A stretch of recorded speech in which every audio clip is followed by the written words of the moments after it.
Once there was an astronaut named Mr. Pickles orbiting around the Earth in a spaceship. His spaceship began to malfunction and his ship crashed down to the Earth like a shooting star. He survived the crash, but his troubles were not over. He landed in an Arctic habitat.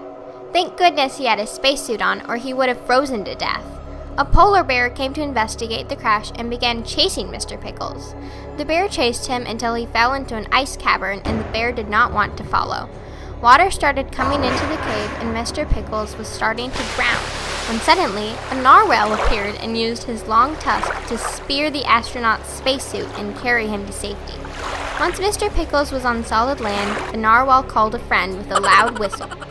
An Arctic hare showed up and brought some apple juice that he found in a shipwreck to give the astronaut some nourishment.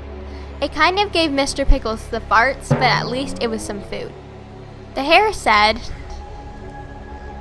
"Follow me, I can help you get some." The two took off, but the astronaut had trouble keeping up because he could not see the white rabbit against the white snowy habitat. Then, out of nowhere, a white snowy owl swooped in and tried to snatch up the Arctic hare. The hare screamed and said, "Hey, I know you're a bird of prey. Normally eat bunnies like me, but we need some help here."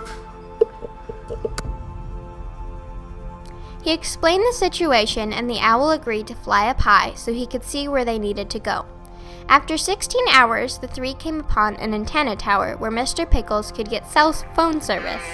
He called his wife to let her know he was okay and had her call the space agency to get him some help. Then Mr. Pickles thanked the owl and the hare, and they left to go to their homes in the frozen land. Mr. Pickles just hung out and waited. Soon another spaceship flew overhead, and Mr. Pickles knew he would be safe. He ran to the ship and they headed to his home where it was much warmer. The end.